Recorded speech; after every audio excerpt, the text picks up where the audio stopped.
Hey everybody, it's Andrew Brown and welcome to the free AWS Cloud Project Bootcamp. I hope you are as excited as I am. I know a lot of you have been preparing for this day and we have a lot of work ahead of us, a 14-week bootcamp. If a 15-week pops out, I do not know, but I know that we have a lot of work ahead of us and it's going to be worth it. So let's jump into it. So what I have here for you, let's get a bigger screen here, is the free AWS Cloud Project Bootcamp. At this point, you probably know what it is. We will cover it as we go through the slides, but I just want to get a few things out of the way. And the first thing I want to do is tell you about the AWS Ontario Virtual User Group, because this is the reason why I did the bootcamp originally. It's because I run the AWS Ontario Virtual User Group. It's one of AWS's only, at least at this point, official virtual user groups. And the reason why is because I live in a remote part of Canada and there's nobody here that is interested in cloud. So I made my group accessible to all of you. And so I'm operating out of the tiny town of Scriber, Ontario. And so far, we've accumulated almost 5,000 members. So whether you're in Canada or outside of Canada, if you don't have a user group, you can always join mine. And every month we do live instruction, hands-on stuff. So it's definitely worth to come and check it out. So I want to thank our sponsors. For those who don't know, without the sponsors, it would have almost been impossible for me to do this because it's free for you, but it's not free for me. So I just want to give a little bit of time to our sponsors and tell you a little bit about them. And so the first is Adrian Cantrell. And so if you don't know Adrian makes certification study courses on a variety of AWS certification topics like the Solution Architect Associate, Professional, DevOps, and more. And you can find those resources over on his website at cantrell.io. And so this is the one I'm showing you for the new Solutions Architect Associate version 3. And I also want to tell you about some free resources he has. So he produces these free video guided mini projects. And I think they're really cool because just like we're building a project here, there's a bunch of small projects here that you might not know that are free with guided videos. And one in particular that I'm very interested in is called the CAT pipeline. And the reason I'm very interested in this one is because during this bootcamp, we have to build a CI/CD pipeline. And part of your homework for this session, for this classroom, is to build an architectural diagram of a CI/CD pipeline. But you might say, well, I don't even know the parts that go into it. And I'm saying, well, look at Adrian's diagram, and that will give you an idea where to start. As you might have noticed, he really likes cats. I don't know why, but I noticed that he does have a cat in the background and a bunch of pipes. So I'm assuming that's what the cat pipeline is. That or it's just a regular CI/CD pipeline. So do check that out. And we'll talk about that later on. The other sponsor I want to talk about is WeCloudData. So WeCloudData is a private school in Toronto. And they're not just a private school, but they're an accredited private school. So that means that they're recognized by the government of Canada, of Ontario. So they run a really good ship over there. And they also have a lot of free videos as well. So if you go over there, there's things like Python on Cloud, things that we are learning, or I put in the prerequisites, and they have things that are like hours long and stuff like that. And they're producing a lot of free, cool content. And as the name says, it says data and cloud. So they cover those two things. What they specialize in is running boot camps and courses. So just like we are doing a boot camp now, they run boot camps, accredited boot camps, part-time and full-time across a variety of different topics. And the advantage of doing a boot camp with them is that because they are a professional private school that is accredited, they can do things that I just cannot do. Like, for instance, they'll do things like one-to-one support, like one teacher to 4 students. Like here I'm doing, we got 10,000 students. So I'm just saying, like, if you have the money and you want more of that personal time and you want to have a successful outcome, this is the kind of boot camp that might be useful for you. And a lot of their students do get placed and they're very great folks. You'll hear about our sponsors again more throughout the live stream, but I just really want to thank them because, again, without them, I would not have been able to do this. So let's move forward. I just want to say thank you to AWS. AWS was very generous to help support us with getting us AWS credits for AWS in Canada registered. We got credits for other underrepresented groups. And I specifically want to thank the AWS community team because that's where it's coming from. DevRel and community team there. Lots of individual support from AWS employees, especially women employees, especially supportive of She Clouds. So greatly appreciate you. You know who I'm talking about, the people that are listening in. So I really do appreciate your help there. And I just want to point out that, I have a user group, but there's user groups all around the world. So there is mine in the big list of hundreds of user groups. And Chris, what's your user group's name? My user group's name is the AWS Portsmouth user group. So if you look at it for Twitter, it's AWS Pug, P-U-G. And if you look here, it's right under mine. So it's very easy to find here. And Margaret, you have a user group too, right? Yes, Chicago AWS user group. So we got user groups all around the world. And again, if you don't have one, you can join mine. But if there's one local to you, I do recommend that you go to your user groups, because there's lots of resources and other great networking opportunities for you there.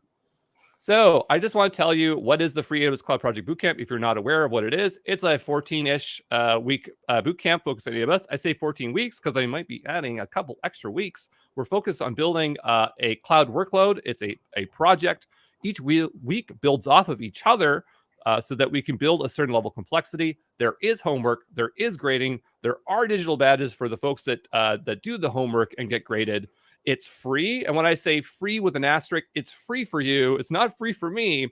But the thing is that you got to bring your own account. And so there is a chance of spend.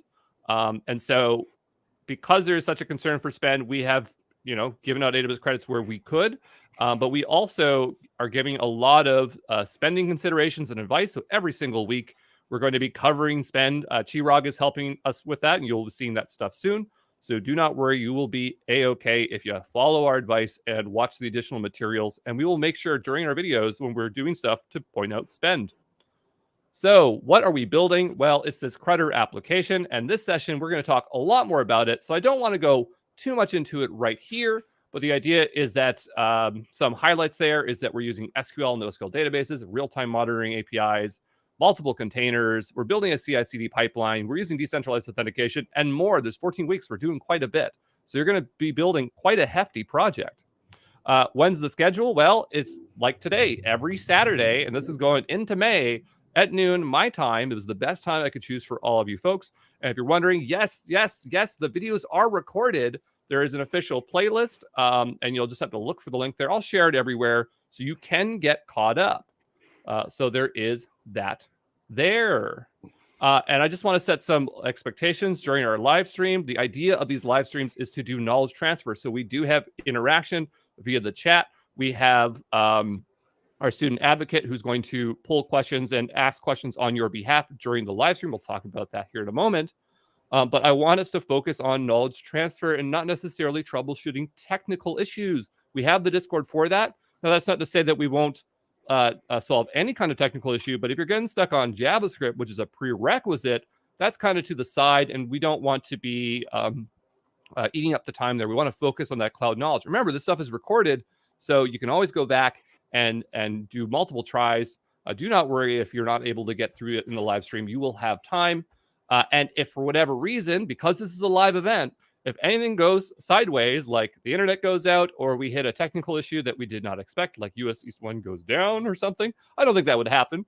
But the idea is that I'm here to supplement or polyfill any deficits that happen because of this real world stuff. And so you will see additional videos from me afterwards to polyfill any issues there. And I want you to remember to read the FAQs, the outlines, the codes of contact. And if you're in the Discord, read the announcements because that's where all the information is. Just try not to DM me because I'm writing all over here, okay? And now I want to introduce you to our guest instructors. So I'm going to just quickly introduce them, and then they're going to introduce themselves with more information. So we have Margaret, Chris, and Shala. And so what I'll do is I'll change it so we can all be on screen here for a moment. Hey, guest instructors, and I'm going to hand it over to them to introduce themselves. Margaret, do you want to go first? Hi, I'm Margaret Valtierra. I run the Chicago AWS user group. I'm a AWS community hero. I am based in Chicago, and my day job, I work at Morningstar, the financial services, not the frozen veggie burgers. And I am on the cloud services team. Chris, your turn. Not the frozen veggie burgers. I love it. Hey, everybody. My name is Chris Williams. By day, I am a principal cloud solutions architect and cloud therapist for Worldwide Technology, where I help a lot of Fortune 100 companies re-architect, unarchitect, and migrate their cloud stuff. By night, I'm Batman. No, I'm an AWS community hero as well. Along with Andrew and Margaret, and well, I won't say anything about Charlotte because she's awesome too, but I'll let her introduce herself. And I also run a podcast, V Brown Bag. So those are things I do. Charlotte. Hey, I'm Charlotte. I go across social media as Gifted Lane. So I am a AWS community builder and a cloud enthusiast. I use a lot of satire to share my love for it. So that's what I do. Happy to be here. I'll try to answer questions for you all as we can. And yeah, glad to get started. Great. So we are officially ready to get started. So what is the first thing that we should do? I think we should maybe get more familiar with the application itself. But I think probably at a business level or an executive level might be the best way to look at it. So I think maybe Margaret can help us out there. Margaret, do you want to kick us off with figuring out what the heck it is that we are building? You bet. Now let's see how technical these technologists are. Let me share my screen. I've got some slides to show you to kind of explain how I'm setting all this up. If only there was an IT person in the house to help us out with all this. I used to make the joke, does anyone work in IT? And then like some people would seriously answer me like, I know. It was a joke. That's the joke. Thanks. Share screen, allow. Yes, you're allowed. Come on.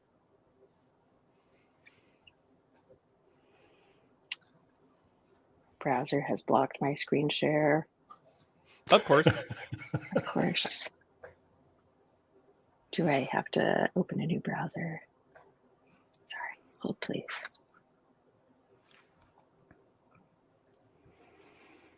When we were doing the a test stream yesterday with the instructors, I was panicking because there was like a 9-second delay.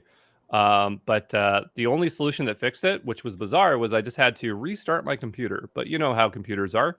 You just restart them and then they work. Okay, here we go. I'm going to share my whole screen because that makes it happier. All right. Share. You can see my side promos for Chicago. Okay, here we go.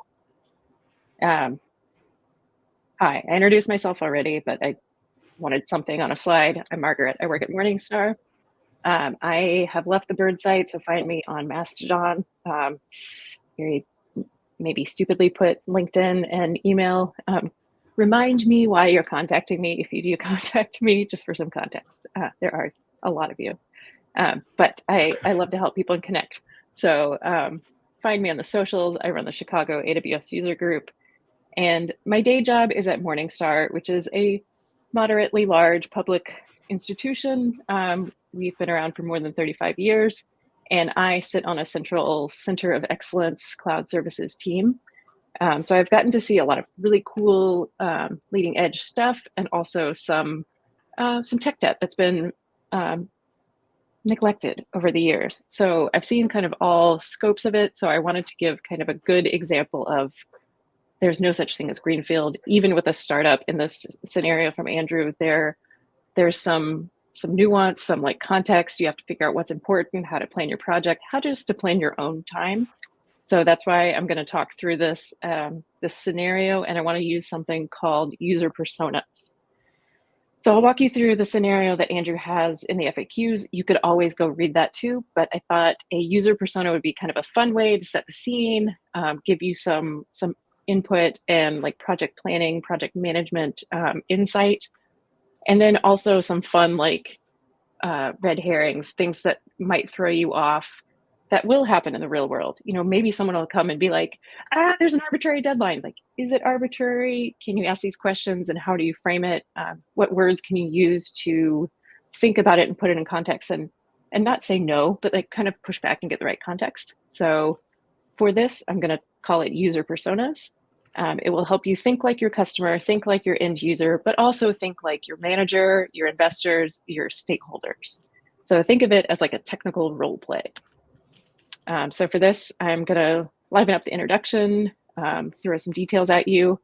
I'm happy to take questions. I have my screen like taking up the whole width of it, so I can't see you, Andrew or Chris or anyone, if you're like waving your hands at me. But if anyone wants to verbally cue me, just yell at me if you can't see or whatever. Or if there's some question that comes up that makes sense, like I said the wrong word or I need to clarify something, just yell at me. Totally fine. But I'll pretend, I'll put on my persona face, and then we'll talk about like questions of the process at the end, if that's cool with everybody. All right, so let's jump in. You walk into this cool, hip co-working space. You've joined a startup today. Today's your first day. You've been hired, and all your interactions were virtual. You didn't really get a concept of what was involved. Should have asked some more questions. It all happened really quick. You interviewed with somebody named Tony. You didn't get a lot of details about what exactly you're building. You heard enough interesting things that you thought it was a good opportunity. The pay is good, and it was a good challenge. You wanted to get some experience. So you brought a big notebook. You're going to take a bunch of notes. You're hoping to get a lot of details. What you do know is it's a startup. It's called Crutter, and something about microblogging or something. You're a cloud engineer. Oh, and there's Tony. He's taking you into a conference room. Hey, Tony. So here's Tony. You sit down across from Tony. He's the one you interviewed. Tony is going to tell you who else is involved. They're kind of in this big open office space over there. You see some people talking. So he mentions that the founder is somebody named Sam. They had the idea and made this kind of good big pitch and got some investors. A couple of investors are here today. So behave, don't say anything bad. They are also the board of directors. So they're going to actively kind of give you direction and feedback and some guidance. They bought into Sam's idea and they're funding all of this and your job. And then Tony mentioned something about a fractional CTO. More on that in a minute. So Tony points, he's pointing out Sam and the other folks. Oh, there they are.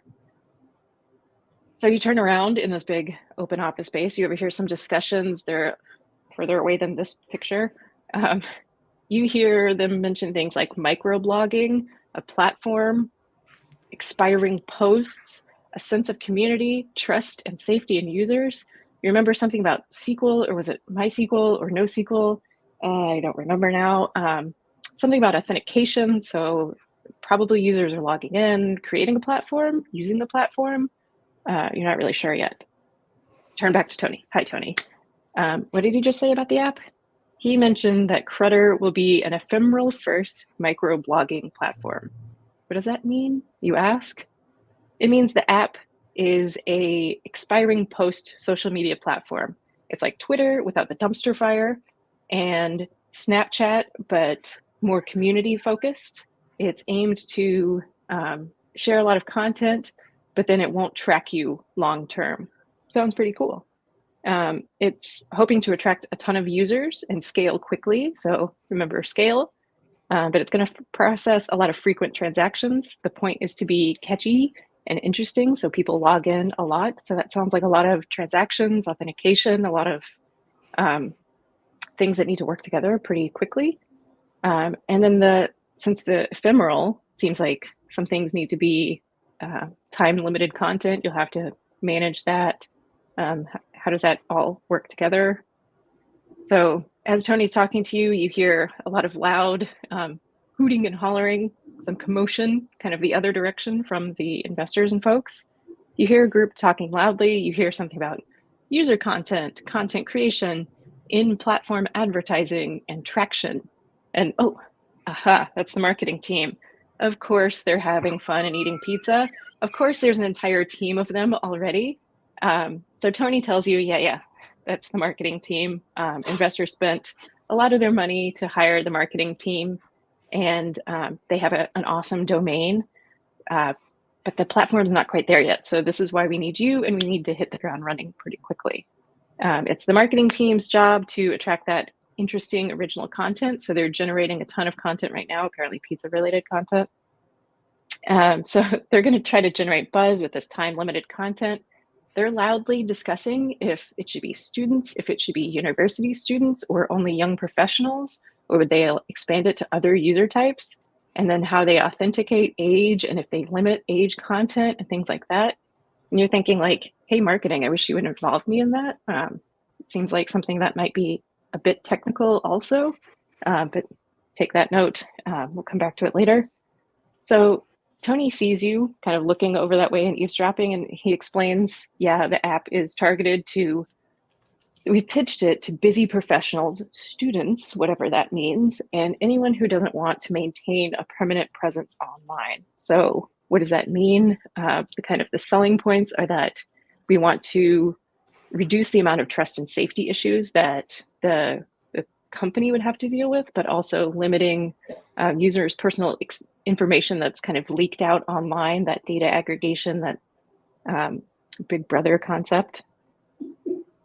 The hope is also to improve the overall user experience, have like a more engaging and interesting thing than just following and lurking. We want to engage and interact a little bit more. So the short-lived content should be really engaging. It should draw users back in because it's time limited. You have to check what's new, what's the latest. So speaking of, Tony wants to tell you about the app tech so far. So Tony starts to explain. About 2 months ago, Sam had this idea and he had like a bit of a wireframe. So they hired a web development firm to take the wireframe and turn it into just a kind of a mock-up web application. It's really simple, but there's some code and some stuff that's out there. They have an AWS account set up. Do you keep it? Do you create a new one? Do you port it over? Do you start from scratch? You'll get to figure that out in a minute. So they used this mock web application to raise that capital. The investor group is called AB Co. They funded 6 months of your salary and a fractional CTO, this office space, and that whole marketing team. Oh, what is a fractional CTO, you ask? So the CTO is somebody who is partly committed to your company, but they also split their time between a consulting gig that they do on their own. They advise other startups. And then luckily, it turns out that your CTO is a part-time teacher too. So they have that kind of teacher mentality. You asked Tony, what do you keep? What can you throw away? Like, what is your authority in this? So Tony explains that you have the choice to work with what the dev firm created. You could start all over or do kind of a mix and match of both with new components or existing parts. Speaking of the CTO, let's meet them. They're here. So one of these people is Sam and one of these people is the fractional CTO. You get to decide. So your CTO splits their time between teaching and advising startups. So you pull them aside. Sam is here and Aaron is the fractional CTO. And then there's some investors here too. It looks like from the whiteboard, it kind of looks like they're talking about something with quarterly projections and kind of planning. So let's lurk, let's ask. So you slide on up to that table and say, hey, here's the new guy, new gal. Aaron goes first and starts just talking really fast, throwing out a bunch of terms you haven't heard before. So you take a lot of notes. They mention ORM, something about monolithic applications. Did they say functional components or functional requirements? You kind of search on the side, what is ORM, and then also take some notes. Aaron also mentions that they have a good technical roadmap. They have kind of a plan of sprints and agile methodologies. You'll divide out this work and do it in chunks, plan little bits by bit. So they have a roadmap, but it's up to you to deliver these things in certain increments. So the CTO mentions they have a part-time teacher. They teach part-time. So you go ahead and ask. You heard them mention monolithic application. What does that mean? How does that fit in? So Aaron gets a light in their eyes. You can tell they're like teacher mode. So Aaron starts to say, well, a monolithic application is like an all-in-one application. It's where you have the entirety of your app stack in one place. It is one big unit. So over on the left, you have your UI, your business logic, your data. So it's probably like a database web app all together in one. The opposite of that, and what we are trying to do here, is build a microservice. So it's decoupling all of your components, making them interoperable and reusable parts. So you could reuse parts of your UI and make it part of different functions and services. So it helps you scale more easily. You can move it apart, reuse it. So the goal in the entire company and with microservices is to offload as much of that complexity to the cloud as possible. So avoid the monolith, go towards the microservices. You want to separate the business logic from the user interface. So logging in, authenticating should have nothing to do with the UI and the HTML bits. You want to make sure that, if one thing breaks, it doesn't all go down. It's much more resilient that way. So we'll separate our application according to responsibilities of the different components. So let's reuse it. How does this fit in with AWS and the cloud? AWS, biggest cloud provider. Our web devs started using it first. Seems like a good fit. They have a ton of different services. When you talk about microservices on AWS, AWS invented the concept of Lambda, which is a serverless compute function. They have a lot of different serverless offerings, which is what we're going to talk about in a minute. So AWS, it really is the platform to go with.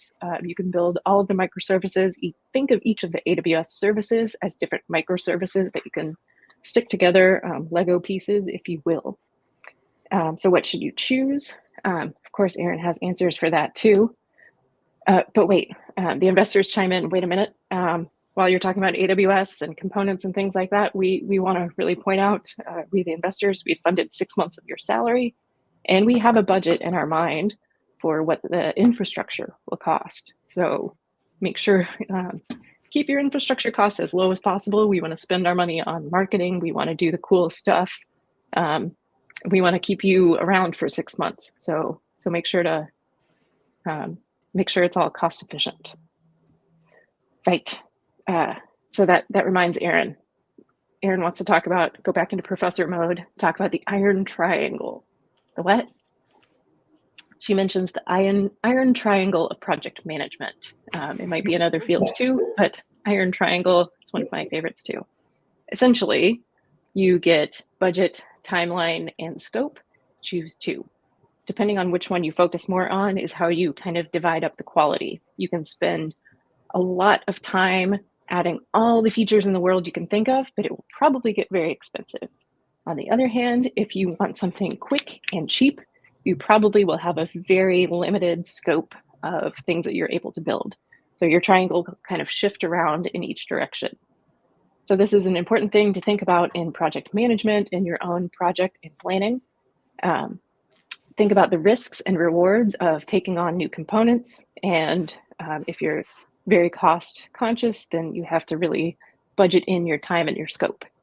So as you go through the project, make sure to think about the features that fit and how you kind of balance it all, budget, schedule, and scope. Make sure to keep an eye on costs. Consider the iron triangle in any new thing from the start. All right, back to the presentation. The investors remind Aaron that she's supposed to be giving you lists of requirements, not teaching you a class. So yes, back to requirements. The front end should be JavaScript using React. The back end should be Python using Flask. There should be API. We don't want clunky, tightly coupled things and monolithic. So you remember from Googling just a little bit ago, ORM is object relational mapping. So it sounds like NoSQL or SQL databases. Why all of these choices? Python is the most popular language being learned for cloud right now. APIs connect only to the exact endpoints that you need. It helps limit scope. It makes it nice and flexible, microservices, and it limits your security risk. You don't have to open up a lot of things to the internet. So the funding, the investors remind you, the funding did allow you to buy a really cool domain. Oh, Aaron's got to go. Their time is up and you don't have time for any questions for them. Great. Okay, so I love how real this is. I love how this is every requirements gathering meeting I've ever been in. You're like, wait, what? I didn't have any time for questions? I didn't Hold get on, your what? email. So you scratch your head and you're like, what did I just learn or not learn? Your notes are kind of all over the place. Something about ephemeral microblogging platforms, no monoliths, do use APIs, do you care if they're students or not? What services in AWS? You didn't get that list from Aaron. User engagement, front end, what? Okay, so Tony takes you back to the conference room and he tells you, I know you learned a lot today, but the investors are really eager for you to get started. So if you could, kind of compile all your information and come up with a technical presentation to give them. And the really important takeaway, your thing you need to do, like homework, is a architecture. So it'll be reviewed by your fractional CTO first, but include the technical architecture diagram. Try to include as many AWS services that you think are in scope. And also, while you're doing it, make sure to estimate what your cost will be to build it on AWS, and also try to propose a bit of a budget for maintaining it on AWS. You got all that? All right, so I'm going to take off my user persona hat and do a quick recap of what we talked about. So the personas you met were Tony, the web development group, investors, and your CTO. I made up these people to try to give you some continuity and context. That was the voice of Tony. Web dev is for when you get into the scenario and there's like a current state, you have to understand, does it matter? Does it not matter? What should I be doing? What happened already? Investors, in this case, they care about cost and timing. So you want to be very transparent with them about that. Your CTO is technical. They'll give you technical requirements. And like Chris mentioned, in the real world, you usually get handed a lot of things. Maybe you come in part way, or maybe you inherit some legacy application, or you are working with someone who's just really opinionated, only Python. Okay, maybe there's something else. Maybe you have other ideas. Doesn't matter, you don't get to argue. So not all context is relevant, and this isn't true greenfield. I hope this was a fun user persona experience so that you kind of learn how to think about projects when you get handed a lot of information. Think about the trade-offs. I personally love the iron triangle. I bring it up all the time. And then just in general, throughout this course, I hope you learn, iterate, and quickly show back, try to get feedback, and learn just from other people around you. So up next is architecture with our wonderful Chris. But I will pause and take a breath. So just before we jump in, for those who are watching, you're wondering, when are we going to start doing instructional stuff? I'm going to tell you, week 0 is your light week. We are easing you into it. We are setting up the stage because the week after, it's heavy instructional stuff. So I also know a lot of people are trying to catch up because a lot of people are showing up saying, hey, I just showed up. What do I do? So this is to give you a bit of breather and to really set in what it is that we are doing. So we'll pass it over to Chris. Actually, before we pass over to Chris, do we have any Q&As? Shala, did we see anything from students that you might think that they might want clarification on for the presentation? Yeah, I think one just to throw it out there is people want to know, are they getting the PowerPoint slides? And then will it be recorded? Also, one that was good for Margaret is Tony our fictional manager? Ooh, good question. Going forward, it sounds like you will have to kind of show back to different groups of people. So those are your personas and stakeholders. When you talk about cost, think about the investors. The first week homework is to give an architecture diagram. In my made-up scenario, but also in my experience, that architecture diagram is great to show when you talk to pretty much anybody. Because if it's really complicated and it has a lot of pieces, you can explain why it costs so much. And that's really, even if someone is not technical and they just see like a lot of lines going together, they're like, wow, it looks complicated, it's probably expensive. And then if you are talking to really other technical people, you can show them your architecture diagram and they can say, oh, well, what about this? What about that? And you can show that you thought through your project planning. You can get some validation on the technical components. So it really is like the most useful piece of digital paper you can have. I think I noticed a few folks, they're saying iron triangle, question mark, why not a circle?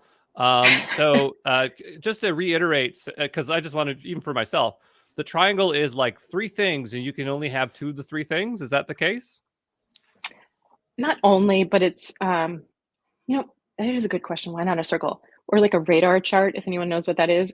Right. It's pulling in different directions. So maybe your triangle gets really lopsided because you care a lot about the features and you have tons of money. Cool, good for you. Maybe you are in a startup and you need to pull that triangle over to the cost bit so you only have a couple features. So it's kind of a wobbly little triangle. I use it as a blunt instrument when I'm talking to executives and directors and Cs. I'm like, you got 3 things: cheap, fast, and good. Pick 2. If you want it cheap, then you have to sacrifice one of the 3 of cheap, fast, and good to get to the thing. If you want it to be cheap, then you're gonna have to sacrifice either fast or good. If you want it to be good, then it's going to be cheap. Then it's either going to be expensive or it's going to take a long time. So it's a really good paradigm with which to get people in the right mindset of what a project will entail, especially really complex projects. I super love this discussion and the setup that Margaret has like set me up beautifully. It's almost like we planned this. Almost. this conversation, I see a lot of the students talking right now, and they're like, well, how are we going to, they want to get into the solutioning. They want to get into, hey, are we going to use React? Are we going to use SQS? What's the backend going to look like? All of those questions are great, but this is literally the most important conversation to have to get to that. Because if you immediately start solutioning your technology pieces without understanding the framework of what your investors expect, what your marketing team expects, what the business actually wants, then you're gonna pick something because it was your favorite toy. People are going, oh, I want Python with Flask. I'm like, well, there's a reason why we're not going to pick that, and Andrew's going to get into it. And there's rationales from a business perspective that dictate how you're. And again, this tees up my architectural discussion: requirements, risks, assumptions, and constraints that we have from our investors and from our marketing team. I like it. Bako, the other Andrew, he whispers in my ears like, oh, our production website's down. I'm like, great time for it to be down, but he'll take care of it. It's okay. That's what that's what it's like when you have stuff. Another thing I just want to point out is like, when you go for an interview, solution architect, cloud engineer, technical skills are great. But when they say like experience, they're talking about like working with a team, because these are all the human factors that you have to work at the company. So this part is very important. So imagine you're going for your interview, like you need to answer this stuff. And so by emulating or simulating and getting your mind in the headspace of not just the technical stuff and this stuff is why it's so important. And that's why I wanted this to be the first thing in the boot camp, because this is just not accessible anywhere. You don't see stuff because people just want to jump to the text. So we crammed it in here, so you had to learn it. Chris, well, really, like it's like the most important thing. And all employers go like, why don't people have these skills? I'm like, well, we'll shove it there, and they'll have to learn it. So it comes from 20 years of hard fought. So I started off just like everybody else. Like, I love the tech. I wanted to do as much of it as humanly possible. And I didn't think, why am I doing it this way? It takes experience and exposure to like kind of like pull your brain back a little bit and figure out the whys and the rationales, because sometimes you're banging your head against this problem and you have no idea why the company chose to do it this way, when if you just had a simple 30-minute conversation with the CTO or the CFO or somebody, you'd be like, oh, so what you want to do is this, what you think you need is this, but in reality, here's 7 other options that we could actually go down to get you the business value that you wanted. And that skill is huge and very hard to capture. it's like trying to sneak the broccoli into their Snickers bar. So, Exactly. Chris, now that we have the business scenario set up, what the heck does this thing look like? How do we even visualize what it is from a technical perspective? But did you want me to show the app first before we jump into it visually, or do you want to jump into the diagrams first? No. Let's show the broad strokes what the app is and how it looks, and that will actually tee up my conversation around architecture and the questions that we ask from a requirements, risk, assumptions, and constraints perspective. Okay, well, I have a tab somewhere here, and I will find it, and we will pull up the app. And folks, you're going to see what it is that we're building. If you're wondering who did all the styling, it was me. If you're wondering if I used a framework, I sure did not for the CSS. Everyone's like, did you use the Twitter Bootstrap? I'm like, no, I just wrote CSS. So what I'm going to do is I will go ahead and share my screen. Give me a moment here. And You've I thought got it was 4 fun of them, up. so it'll take a minute. Yeah, I know, eh? So we'll go here and I'll share, and I'm not even ready. I thought it was already pulled up, but whatever. I'm just going to pull up the repo off screen. I'm just talking to buy myself some time as per usual. And I'm going to go ahead and share my screen, present, share. Andrew's share. not comfortable with dead air. No, I like to talk all the time. Really, I do. So anyway, are you folks able to see my screen? We see your GitHub. Great. So we already have instructions to repo. So folks, you probably already know this, but you got to go and make a copy of this template, name it the proper way, the public, watch the prerequisite video in the official playlist for this. If you don't know where it is, I'll link it in the description below in the video or post it out to social media. So I've branched the repo, and I have, I'm a little bit ahead of you folks, a few weeks ahead. And this is going to give us a visual of what the application looks like. And apparently I got to connect my GitHub because this is how it goes. And we'll get into the application, and I will launch it up. So this is Gitpod. This is the CDE that we will be using. And as you can see, it's one click to launch the environment, which I really like. And it's super fast at provisioning everything in an automated way. So we'll give it a moment here to spin up the code. And we'll just chill out. It doesn't take too long. I love this And part.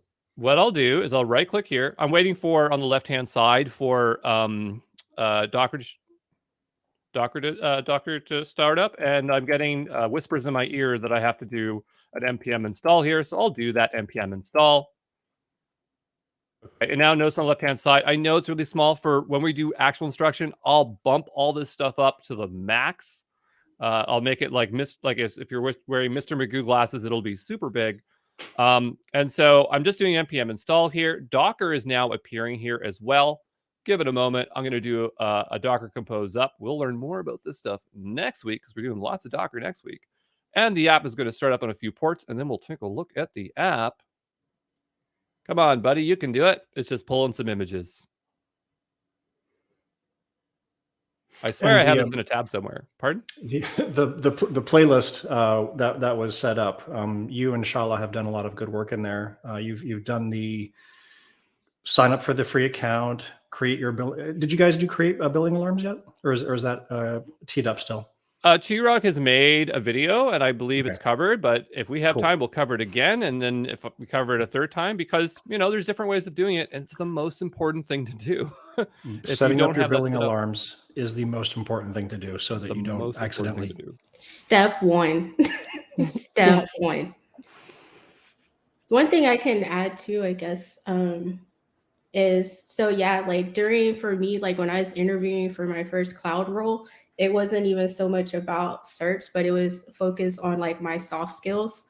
That goes such a long way. And also, can you explain things to your target audience? So if I'm talking to the customer, they may not be technical. So I have to be able to explain it to them in a way that makes sense for them and not me talking to, my teammates. So that goes a long way. Yeah. So sorry. Yeah. Oh, I don't have nothing to say. I was just saying that I'm typing it off screen and I'm about to launch it up here. But anyway, so here's the application, and it is a little bit dark on the screen. I don't know if it's it looks good on my screen, but if it's such a dark theme, I'm sorry about that. But anyway, as you can see, we have an application, and if I go over here, I can sign up right here. So whoops, I'm trying to reset my password. We'll go here to sign up down below. So I'm going to say Andrew Brown, Andrew Brown. I'm going to make my username Andrew Brown. My password will be Andrew Brown. Don't tell him that. What are you doing? I'll do a confirmation. So the idea is that we have an application, and if it looks a lot like Twitter, well, I kind of copied it a bit. And so the idea is that we will be building out this where you can write CRUDs, and these CRUDs will expire over time. That's the big proposition of this application, is that you write it and then you forget it. So you can say whatever you want. We have a reply system, so you can do replies to folks. Apparently, I don't have an X button, so that's a poor design choice. We can do direct messaging, which we will do in another week. And so that's basically the application. So it is a full-blown like UI written up here, and we will rig that up. So hopefully that gives you kind of a visual of what we are building. We are building Twitter, because if Twitter goes, we got to go somewhere. So I'm not going to Mastodon, so we're going to Crutter. But anyway, what we'll do is hand it over to Chris, and we are going to do some learning here about architectural diagrams, and then we are going to look at how to make some. So I'll just stop my screen here. We'll pass it over to Chris. And I will start my screen share, select window or screen 2, allow, and let me know when you can see my screen. You're all good. All right. So, hey everybody, my name is Chris Williams. I am a cloud therapist at Worldwide Technologies. I'm an AWS Community hero, and I host vBrownBag. Today, we are going to continue our conversation about, I don't want to say soft skills, because these aren't, I mean, they are soft skills insofar as communication is very important, and learning how to extract information is a learned skill set. But it is couched in the terminology and the knowledge of hard skills. So in order to ask good questions from an architectural perspective, you have to have a grounded understanding of how the technology behind it works. So in order to talk about Crutter, we have to first understand what is good architecture and how do we get to good architectural practices. So in the architecture field, there are requirements, risks, assumptions, and constraints. And those 4 words are very important and very specific.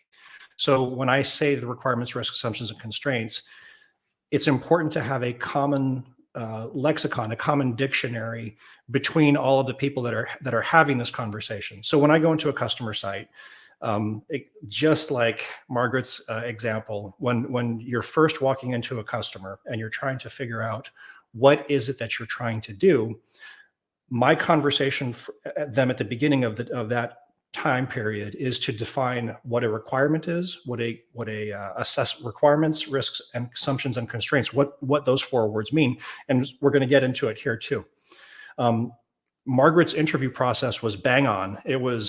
I was having flashbacks of all of the times that I've had to do that and extract information from people that have, an understanding of what they need, but not necessarily a fundamental understanding of how to get to the end goal, which is why we all have jobs.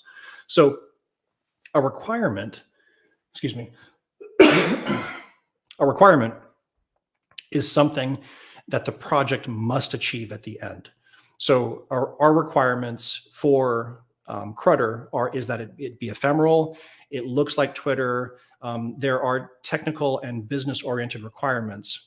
And in order to properly frame a requirement, you want to make sure that you can measure it. And a measurable requirement is something that is verifiable, something that is monitorable, something that is traceable, and at the end of the day, something that is even feasible. So if somebody came up to us and said, "Oh, I want a Twitter clone that runs on my Raspberry Pi and costs me less than 50 cents a day, that can still service 1 million people," that is not feasible. And you have to be able to learn how to measure things properly in order to determine what is a good requirement. So an example of a good requirement is if there's a certain ISO standard that you have to meet, it meets the standard. You can measure things like an ISO standard. Does it do this or does it not do this? Yes or no. It's a binary option. Your uptime. What kind of uptime do you want? This is measurable. You can set up monitoring of your systems to see how long it's up from a user usability perspective or a back-end functionality perspective. These are all measurable requirements. And can users do a specific task? Create a CRUD and then have it auto delete itself after a user selected period of time. These are all great requirements because they are easily verifiable. So that is what a requirement is. And now we're going to go into the other three words. So risks, assumptions, and constraints are the things that massage and change what your requirements can and cannot be. So a risk is something that prevents your requirement from being successful. So a single point of failure, an SPOF, is something that can be a risk for your uptime. So if you want to have 100% uptime, but you have several single points of failure in your design, that is a risk. You then have to figure out how to mitigate said risks with living within the constraints of your architecture. So other risks that you can have, and I've seen this many times, is user commitment. If you do not have budgetary buy-in or executive level commitment to said project, then that can be a risk, and that's something that you can actually call out in your documentation. Your delivery timeline, how fast does this project need to be stood up? And honestly, these all tie into the iron triangle: fast, cheap, or good. Pick two. If you have unreasonable expectations, those can be called out in your risks. Assumptions are things that are held to be true and that we are making assumptions about from a design perspective. One assumption is that the network bandwidth is going to be sufficient for the project that you are creating. Another assumption is that we've got enough money, or that the budget has been approved to complete the project. And finally, we have constraints. Constraints are the policy or technical limitations wrapped around the project that you are trying to build that can once again change or modify what your requirements look like. So time, budget, and vendor selection. In our environment, we are building it on AWS. Our budget is 0 because we want to leverage the free tier. And the time frame is going to be 14 plus weeks, Andrew, depending upon how much more knowledge goodness we can inject into this. I just have some bonus instructors, so it's just a matter of like, can they solve it, and then they'll be added. So, all right. So our constraints are 14 plus weeks, a budget of $0, leveraging the free tier, more, or if you want to, not do well, never mind, and our vendor selection. So once you have gathered your requirements, risks, assumptions, and constraints, as Margaret did in her persona interviews, we leverage that information. We take all of the requirements and we iterate with the risks, assumptions, and constraints to come up with a good foundational set of requirements. From that, we can actually start now creating design. The design frameworks are layered in such a way so that you start off at a very high level, the conceptual design, and then you basically zoom in. You zoom into the logical design level where you've taken your conceptual design and you've gotten a little bit closer to it, and then your physical design. And we're going to go through the pieces. So the conceptual design is the business requirements that are translated into a common language that can be understood by the users and developers. This is not a technical, there's no technical aspect to the conceptual design. We often call these napkin designs, and it sketches out the basic working parameters for which you want your design to work. And we're actually going to be creating the conceptual design for Crutter live if we have time, right, Andrew? that is correct. Oh, yeah. Okay, sorry. I'm just popping in and out. I'm sorry. No worries, no worries. So once again, this is the napkin design. This is where you're hanging out with your friends and you're sketching down. Oh, I got this amazing new idea. It's going to kill Twitter. Let's sketch out what we want it to be. The next phase of this is the logical design. And what this does is this zooms into a lower layer framework and breaks out the large conceptual blocks into actual functional logical blocks. And we like to call this the blueprint, the framework for which we are going to stand things up. So we're going to have a block for an API gateway. We're going to have a block for something that does name resolution for DNS. We're going to have a block for storage. We're going to have a block for the middle server that does the thing X. And we don't call out EC2 instance sizes. We don't call out any form of like, our names or anything like that. What this is it's a logical framework that can be easily transferable to multiple physical designs. So once again, this is called the blueprint. And then the physical design is the actual physical representation of what is being built, the actual house that your blueprint created. So a physical design diagram will have the IP addresses of the EC2 instances. It will have the ARN of the API gateway. It'll have the ARN of the security gateways. It's the actual thing that we built, and then a physical design representation of said thing. Now, Chris, I got a very important question. Why is it that in all movies they always do everything on a napkin first? Like, I don't know if you saw Glass Onion on Netflix recently. Great. Season 2 was great. And everything was about that napkin for the IP. So my question to you is, why? And have you ever like sat down and did it on a napkin and then submitted it as work? So I've not done it on an actual physical napkin at a bar with my buddies. My conceptual design work is always invariably with a whiteboard, which is actually why I keep a whiteboard here in my house, in my work area, because the whiteboarding out of that initial idea and getting the thought process down and capturing the requirements is extraordinarily powerful. It is. I'm not going to say it's the most important phase, but turning that business need or desire or ideation into something that we can then iterate upon and get more granular with it's step 0, which is why we're talking about it at week 0. Now, one more thing I want to say is just because I just had this idea and I love my ideas. It's a silly idea, but anybody, if you want to do your conceptual diagram on a napkin and take a photo of it and submit it, I will accept it as homework. I'll give you bonus points. I'll give you bonus points if I see the napkin. Okay.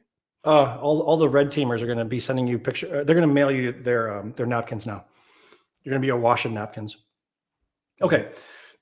So in order to develop that common dictionary, in order to gather your requirements, risks, assumptions, and constraints, it's very important to ask what I call the dumb questions.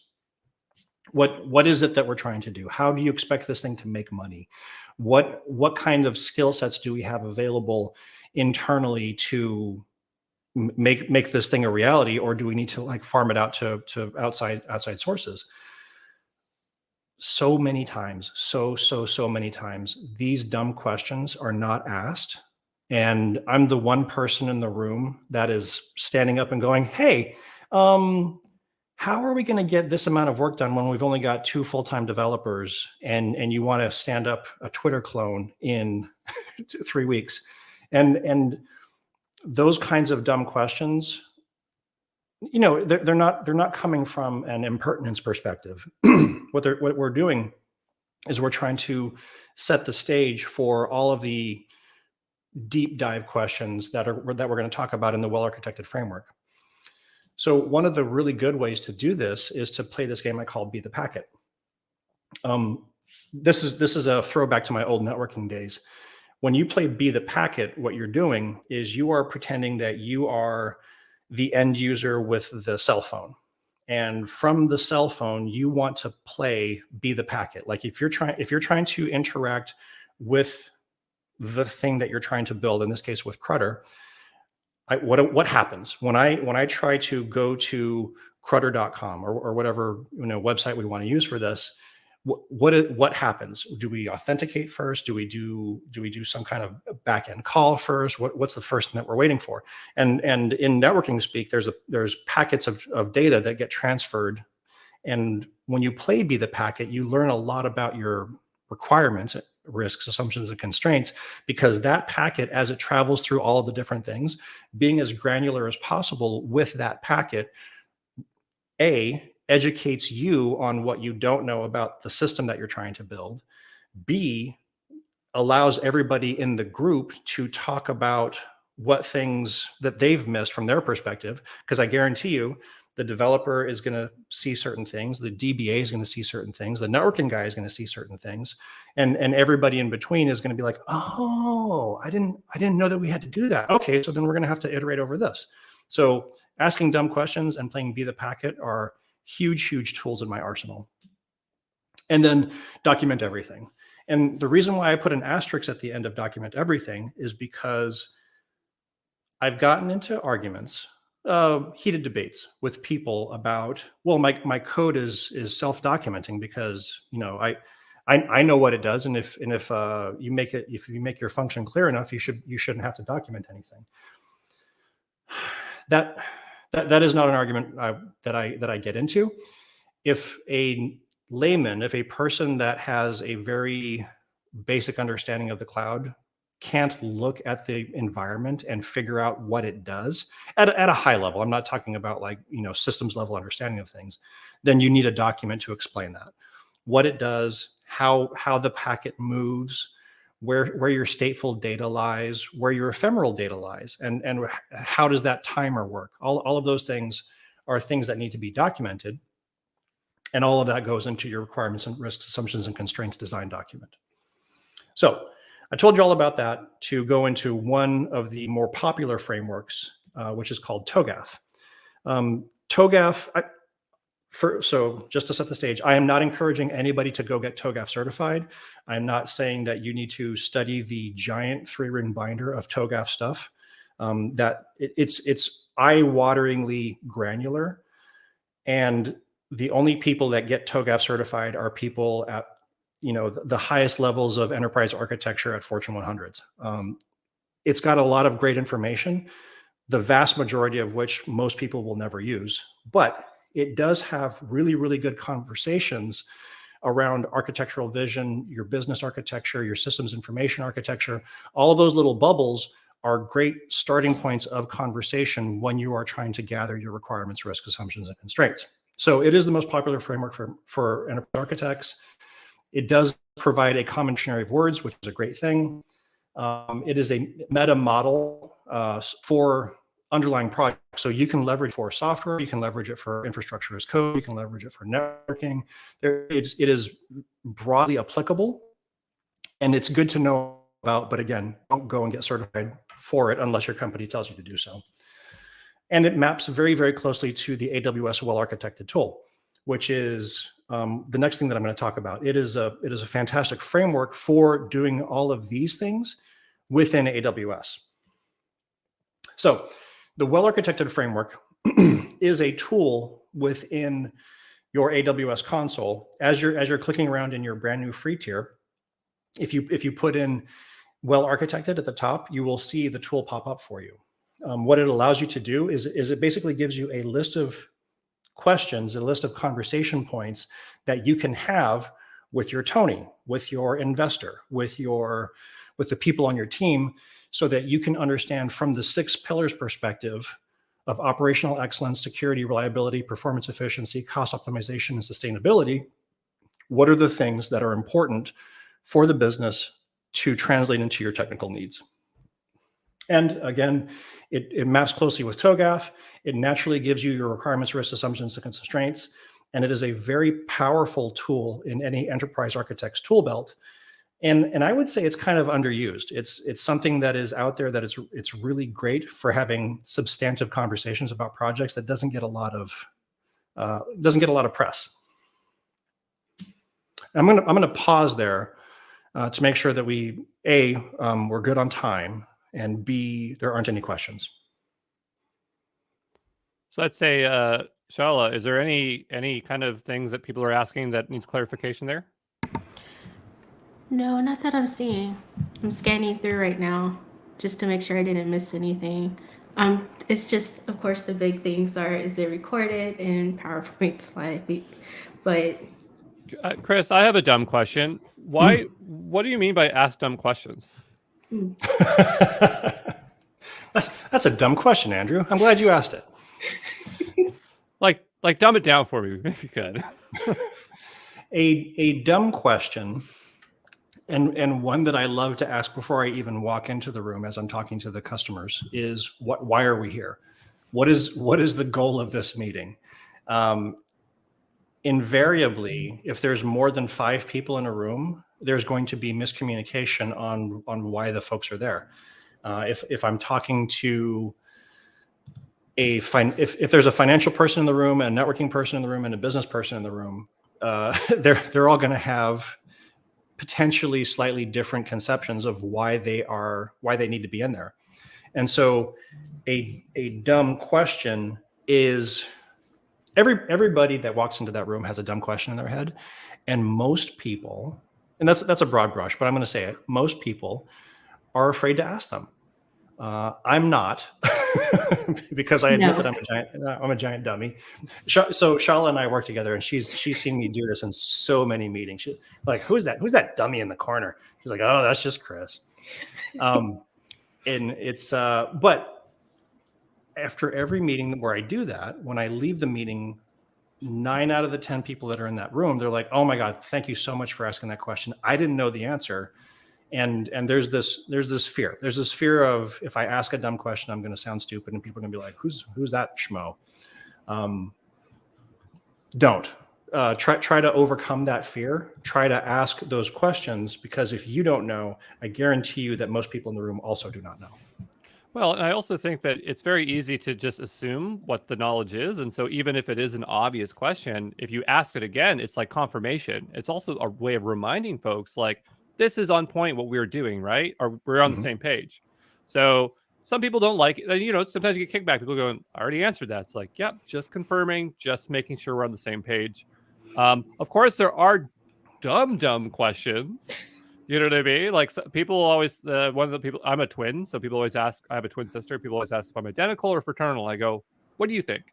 And so there's questions that, you know, are dumb, but when it comes to like the tech and the business, and you're asking about requirements, I always ask it thrice, you know, and ask in different ways to make sure that it's correct, because sometimes people will you'll ask the same question a different way, and you'll find out that they just didn't understand what you're asking the first time because the word order for them changed it.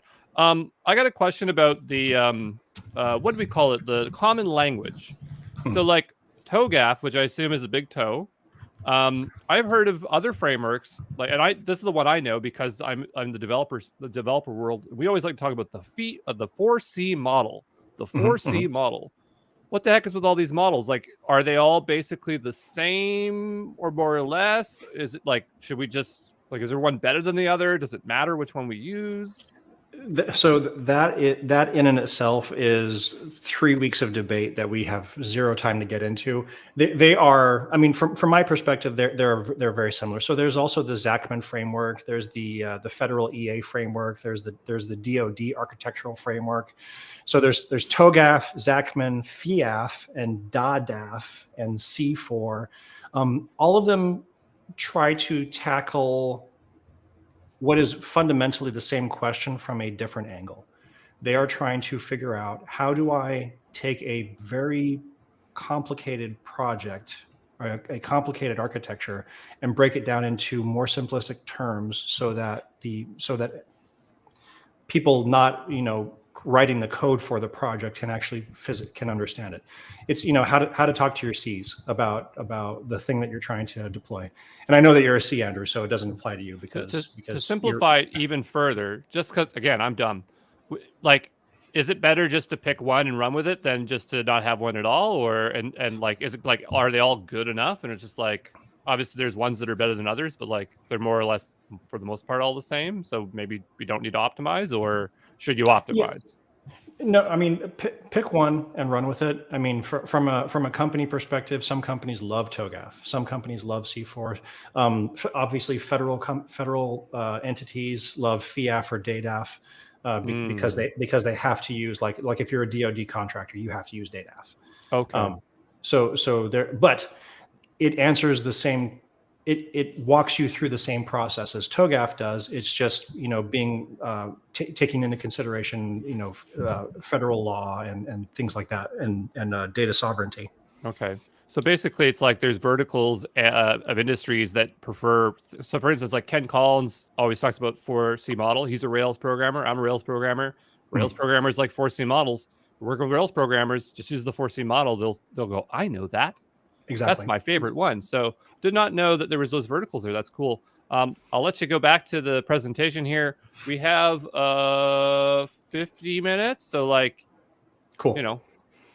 Okay, so I'll blaze through the rest of this real fast, just so that we can get to the setup of the conceptual diagrams. So to get into the well-architected framework, like I said, you go into your brand new AWS free tier that you created, type in well at the top, and it'll auto-populate to a well-architected tool. You click define workload. To get started, it'll ask you some simple questions about what region are you in, what's the name of the workload that you're looking at, and then you actually get into the meat of it. So there's 6 pillars: operational excellence, security, reliability, performance efficiency, cost optimization, and sustainability. And within each of those pillars, there are a bunch of different questions to further extract your requirements, risks, assumptions, and constraints for the thing that you're trying to do. And there's high variability in the answers, and there's no right or wrong answers. But if you have a production workload, that's going to have different answers than a non-production workload.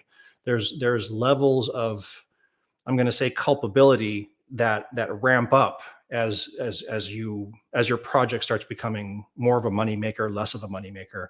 So there's a lot of good meat in asking these questions to figure out exactly what's important.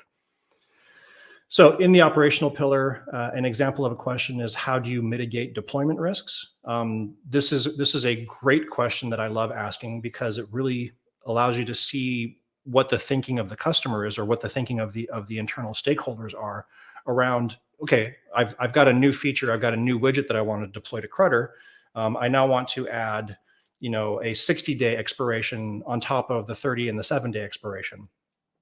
If I deploy, what are the things that I'm so when I am I using a blue-green deployment? Am I simply shoving code straight into production? That is the wrong answer, by the way. And walking a customer through that allows you to understand their level of maturity. In the security pillar, how do you manage identities and people? How do you know that the person that's logging in is the person that they say they are? How are you preventing a nefarious actor from creating a Bitcoin farming environment in your free tier?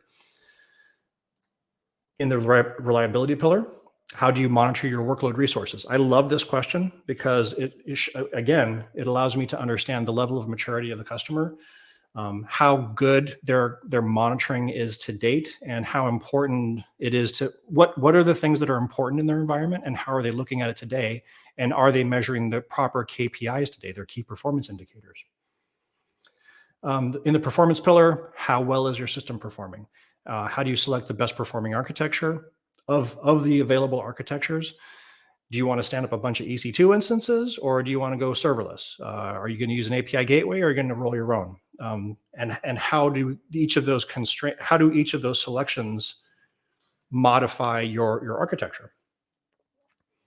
Cost optimization. How do you get the most bang for your buck? This is a great one for people that are in FinOps, or that are thinking about getting into FinOps, because these questions allow you to start having conversations with that CFO and with that director of finance to figure out what are the things that are important to you from a CapEx and OpEx perspective. How are you cost optimizing? What is your tagging strategy? All of those good questions. And my favorite pillar, the sustainability pillar, it was announced a couple of years ago, and this goes around. This talks about the company's sustainability goals. One big question that I ask before even getting into this pillar is, does your company have sustainability goals? If the answer is no, then I usually skip this pillar. But if they do, then we can then go into figuring out why it's important for them to have sustainability practices, and what they're doing with their architecture to further mitigate and reduce their carbon footprint. So that is it. I didn't put a thank you slide at the end of it, but I'm going to go ahead and stop sharing, because that was the end of my presentation. Cool. Ba-ba-ba. Cool. A lot of questions I'm seeing, like framework versus this framework. Who's this Zach, and why did he make the Zachamon framework? But I think that stuff is like you can get really in the weeds there. So I think let's focus on doing it's some not on the test. architecting. Yeah. So we should do some diagramming. Do we want to look at that diagram that we have built first? Yeah, let's throw up the diagram. And what I will do is I will be the dumb question asker. Okay. And then we can start skinning out, talking about the logical, and then skinning out the conceptual. All right. I'm going to go ahead. Oh, sorry. Yes, Margaret. Oh, I just wanted to, while you're getting things ready, I wanted to give a quick shout out to the sustainability pillar. It's my favorite pillar. What? Me too. Of underrepresented, underloved, well-architected tool, I think sustainability is the least loved pillar. But I like it, to go back to the big picture thing, it helps really help you answer more why questions. So you can say like, oh, I want to build it on the biggest EC2 instances running all the time, and I want to collect all of this data. But sustainability is a good way of being like, but why? Like, why do you need 15 data points about your user in an expiring application? Or why are you building big all the time running things? You can find that in cost. You can reduce some cost stuff there, but it also helps what is the bigger impact here? And sustainability is a good way to do that. We might have a bonus week of sustainability. It's just a matter if I can secure our guest instructor, because it is a much newer topic, and integrating that is, I don't even know. I know some stuff. So if people are wondering, for the C4 model, there's a website, c4model.com. This is the one I'm familiar with. The idea is that it's like a Zoom thing. So it's like they use a map as an example of the scope of what you're writing. We show it here as well. TOGAF over here. There's a bunch of other ones. As far as I understand, that most of these will fall under 3 categories: conceptual, logical, and physical. I realize that's small and it's being covered on the screen, so I'll put it up there. But just remember, there are three. I'm putting 4 fingers up. 3 broad strokes that we can look at. And so we didn't really map out a physical because there's a lot of work to do that. But the one that is pretty commonly shared and really spells it out pretty well when you're looking to do more or less implementation, in my opinion, is the logical layer. So if we go over here, I'm just going to put the screen here so it's very easier to see. And so this is the one that I built here. And the idea is that we have all these bits here. See, like AWS Cloud and stuff like this, all these icons, you'll say, well, how did you make that? Well, I'm using Lucidchart, and in Lucidchart, they already have a bunch of predefined shape libraries. So if you go to shape library in the bottom left corner, you can import a bunch of stuff. I know the screen is small. There's not much I can do in this scope here, but we have the 2021 architecture diagram. So I clicked that on, and then I was able to then have those shapes here, and I can search those shapes. So like if I know the name of a service, I would type something like Route 53. And if I scroll on down, it's searching across everything. These are Google ones. I can tell what they are. These are Azure ones. But down below here, like I drag it out, and there they are. You can drag lines. But anyway, so much for that. Let's talk about this architectural diagram. So this application, and we will go, as we go through this course, we will have a very simple diagram and keep adding to it so that it's not so complex, because this is a lot of stuff. But the idea is that we have a front-end application over here, and then we have a back-end application. And these are going to sit in an ECS cluster, Elastic Container Service. That is a service specializing in running containers. And the idea is that this app, they're all going to be hosted. Each of them will be hosted on their own subdomain. So that's why I was asking you to get a domain, because we need one on app period and API period. And if we don't have a domain, it's not possible for these to communicate, because with cores, and again, this is all spaghetti right now, but when we get to that, you'll learn that we needed that domain in order to get around cores for them to communicate via the REST API. Now, when working with container workloads, there's a lot of way to do service-to-service communication. This is a front end to back end. It's going to be through the client browser. This is the main way it will happen. When we have multiple backends, they communicate different ways. That's too complex. We're not looking at that. We needed a way of managing our domain. So Route 53 is here in the front. We need to have decentralized authentication. So that's why we have Cognito over here. We want to use RDS as our primary database with Postgres. That's why it's over there. I originally wanted to do DynamoDB. Turns out DynamoDB is really hard. And so we still are using DynamoDB, but that will be for the direct messaging that I showed you earlier. Is that why you brought in Alex for the database section? I brought in more than just Alex. I got like Kirk. I got like Memento. Like they're all former DynamoDB employees. And then I was like, I was talking to the big Rick. guns. Rick works at Mongo, and I'm like, Rick, what do I do? So like, I have all the knowledge, trying to make sense of it. It's not that it's hard. It's just hard to get your mind changed into that scope. But anyway, this would be super valuable because it's just like there's not a lot of stuff that shows it in apps in this way. We will be using AppSync, so that will replace part of our REST API, so that we can also do real-time live streaming. Because like when you're on Twitter, you see things in real time, and that's kind of what we want to have in our app. We're going to have a serverless cache to help reduce costs and improve performance. We have an entire serverless pipeline. This one might change because I have to talk to Christy on it. So that is the scope of it. This is a logical diagram. It's not showing all the parts. Like a physical one would show a lot more stuff. It would show even more detail, like IP addresses and I don't know. Chris, what would you see in a physical layer besides IP addresses? A physical layer would have your ARN, your address resource number. What does ARN stand for again?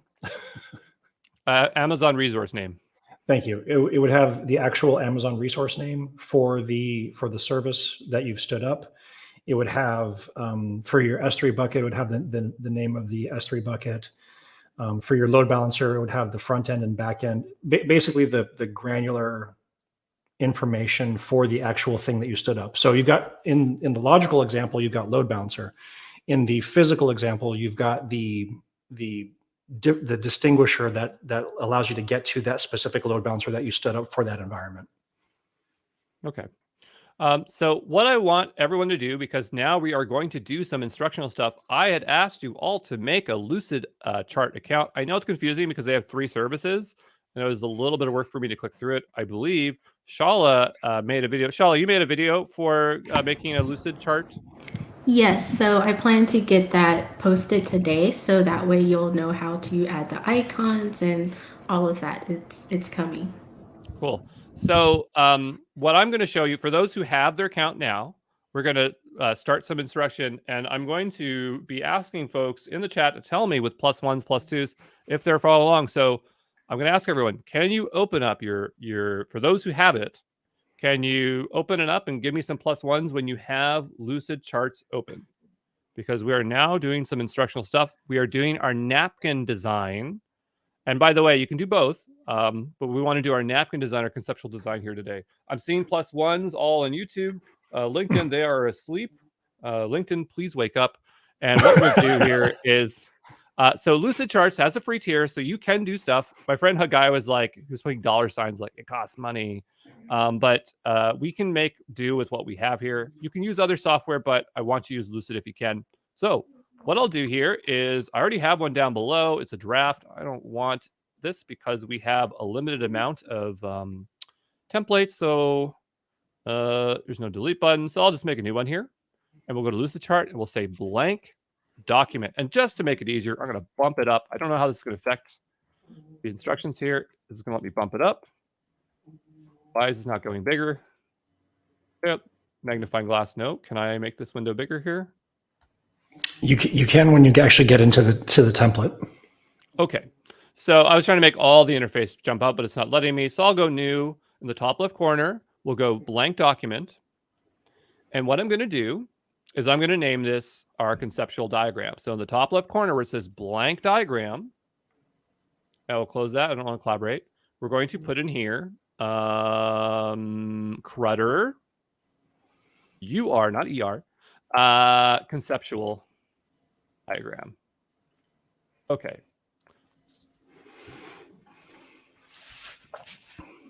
So I want +1s. Do you have Lucid app open here? And do you have it named? I want to see some +1s.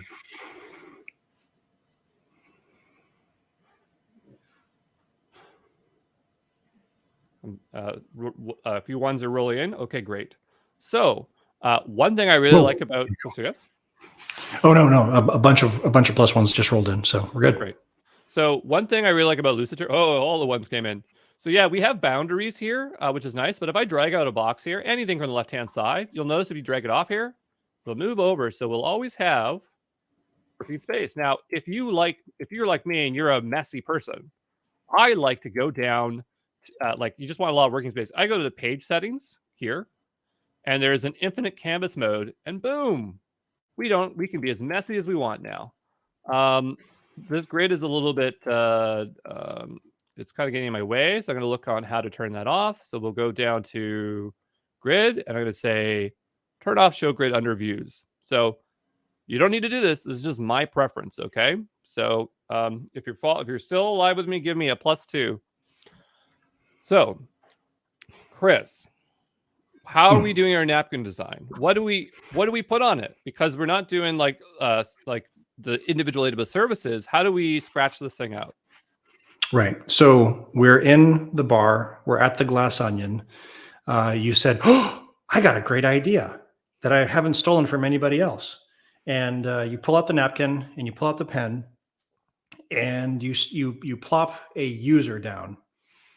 Okay. So what I'm going to do here is I'm going to search the shapes for user and see if we can find a user. I bet there's some in here. And there's all different kinds. Some are specific, but I'm going to grab general AWS one. That sounds good to me. There we go. Okay. So I'll say user. Do they have a name? Andrew. Their name is Andrew. Okay. Folks, name it whatever you like. So can I get some +3s if you got your user on the board?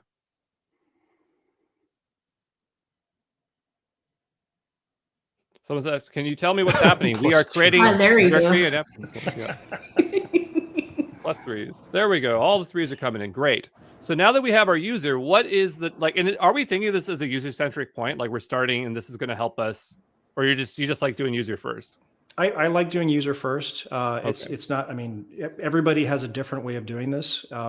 So you've said, oh, I got this great idea. I want to create a. Oh, hold on. I got to move my cat. The problem is that the problem here, Chris, is that you need a cat pipeline. Because if you had a cat pipeline, it would automate it out of your workspace. Where could I find a cat pipeline, Andrew? Well, I bet we could find a cat pipeline with our premium sponsor, our platinum sponsor, Adrian Cantrell. Adrian Cantrell, blah blah blah blah blah blah blah blah blah. There's this like commercial. Jazz hands. Sure. Okay. All right. Anyway, so we want to create a Twitter killer. So we need to start thinking from a conceptual perspective. What are the things that we want this user to be able to do, and how? And at a very high level, we're not going to put load balancers in. We're just going to put blocks of process into this diagram so that we know that we need a stateful backend. We know that we need something in the middle that's going to do the thing, and then we kind of need to start defining functionality. Okay, so like we have an app, but do we need to split it up at least to like front end, back end, or? Yeah, I mean, if we know that this is going to need a front end and a back end, then absolutely. Okay, now would I go here and be like Flask because that's what it's using? Like, would we specify the technologies? Why not? No, we're not. So this is how we're going to explain our idea to a business person. A business person does not care if it's Flask. They don't care if it's React. They just want to know, okay, it's got a website. It's got a front end that's going to be serving a website, and then it's got a back end that's going to be doing something with the data. How do I make my money? So we're just going to go at this from the how does the business person realize his money perspective. Okay. So do we have to put a big money bag somewhere on here? That probably help. Okay. So, folks, I don't know if you noticed, but I went on the left-hand side. All I did was drag it out here, and I fiddled with the sizes. You make it how you want it to look, or if you want to do a napkin, you do that. But can I get some +4s? +4s if you got 2 boxes dragged out like me, or you're working on it. You're confident you can get those boxes out. +4s. +33 Elon Musk has joined the stream. Oh, have they? Yeah. Oh boy. Okay, great. Anyway, so looks like we're good. So now what? Because like I have my front end, back end. Like, would we do databases? Like, do we care about those or? So this is where we go into the dumb questions.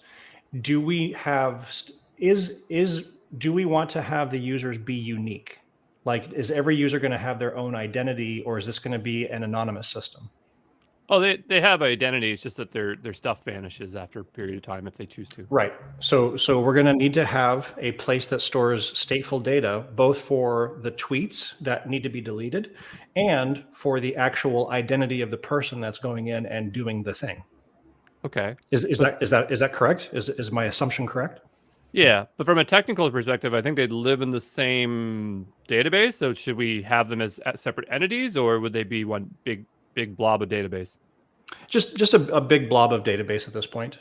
We don't need to say, oh, we're going to have like multiple databases, and this is going to be Mongo, and this is going to be Dynamo. We just need to know that there's going to be stateful data that's going to exist in perpetuity, some in perpetuity and some ephemerally. Well, so now we have direct messaging, and I know from a technical perspective, we'd probably end up using a different, like DynamoDB, a different data source. Mm-hmm. So like, would those be represented differently? Because like I'm just thinking of like a car, right? Like a car has an engine, and an engine has a lot of moving parts in it. But like, is that what we're saying? Like the database is the engine, and then if there's some other unique component that needs to be called out, like the direct messaging, would we do that? So yes, if you know that there is going to be the need for a different type of database, you're not sure, what kind of, we haven't picked the product, but we know that there's going to be a need for multiple types of storage, then yes, we want to put in, oh, look at that. That's pretty. Yeah. Well, this is a diagram of the Twitter. This is, I guess, their napkin of the Twitter one. And this one's from somebody. Sorry, I didn't attribute you, but I don't feel bad about it because everyone's using the same one and giving different styling. So anyway, I mean, like, is this a napkin drawing? Because like it looks like very broad. Okay, so so even though like we have database up here, they have like a load balancer. It seems like all the big parts that matter, but we're not getting too specific about them. Correct. I mean, they've named Redis cluster. They've specified Redis, but that's that we could just not for say business, so that's more like technical, right? Yeah, high speed caching responsiveness or something. Okay, so like we have a database, and then we have a place for our messaging system. So like messaging system, and we want this to be available. We want this to be highly available. So we're going to need a load balancer on the front end so that we can distribute traffic as necessary. I'm going to make it this. Load balancer. Okay. All right. I'm starting to get this. Yep. I've never made conceptual diagrams ever before. Anyway, so like the load balancer goes here, and then I guess it would distribute the load like this, and then this would go here, and then I guess is the load balancer talking to directly to the back end too, or is just the front end talking to the back end? Well, because if it's like app dot whatever and API, because like there's an API, like people could hit the API, right? Like I know some microblogging platforms don't make their APIs accessible and might charge money, but for ours, because we love our users, we're going to have a back-end accessible API. Okay, cool. So then the load balancer will communicate to the backend. This is the dumb question phase of our discovery here.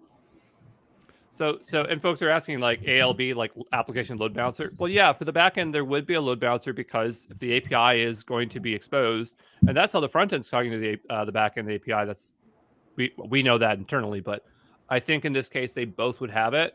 And to save cost, I would probably have them both on the same one. I guess in the design you could have separate load balancers, but we just know that there's load balancers balancing, so I think it's okay. There is that real-time component. So like, would that be part of, because like the messaging system is real-time, but like that's in our logical diagram, it's like those are two separate services. Do we need to represent them both, or we can just have one? Explain that again, please. Sorry. So the messaging system is DynamoDB. It's storing our data. Right. And we know that we'll use AppSync to push real-time updates, but those in combined is the real-time messaging system. Should they be represented as together, So just say real-time messaging system, or should we give it its own little block? Let's play it both ways. Let's give it its own separate distinctive mechanism. Okay, I'm going to give it triangle for no reason. Do you like my shapes or no? They're fine. Real-time publisher. I don't know, because it would go there, and then it would interact with the front end, not the back end. Right. Do we have to specify there's communication in between these two? The front and the back end? Yeah. If something, we know that the front end talks to the back end, but the CFO might not. So this is explaining how this thing works at a high level to people that might not know how things work. Okay. So we can bastardize it a bit, because technically, from a technical perspective, if it was the front end, it would at the back end, it would have to go through the load balancer again, and so it wouldn't really be this. But from a for a business perspective, they all just need to know it talks like this, right? Yes, exactly. That's okay. Correct. Yep. Okay. Yeah. In the physical and the logical, we would show that as routing through the load balancer as well, and have like little number call outs on the side to say, this is how this communication works. Folks that are asking, how do we set up the template? It's in the official playlist. We have an official playlist of videos. This is where this recording is going to go. Check that over and over again. We'll be pumping out videos for anything that's missing.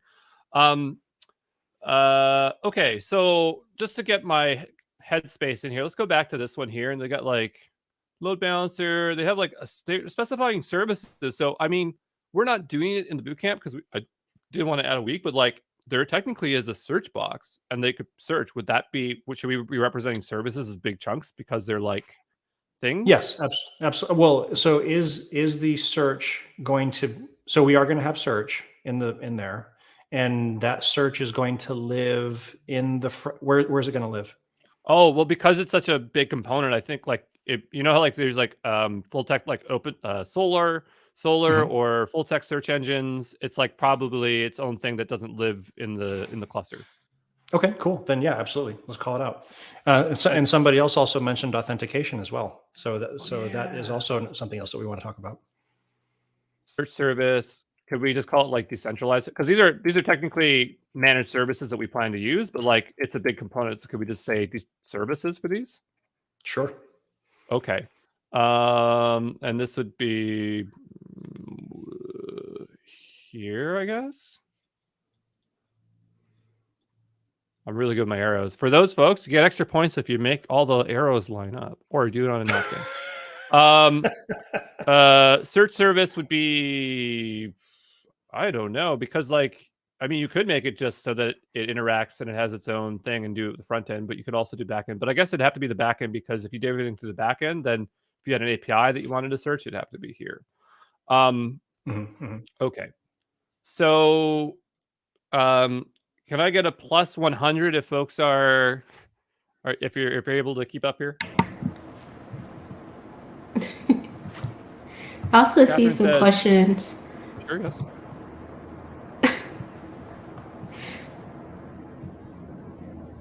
What do we got, Shala?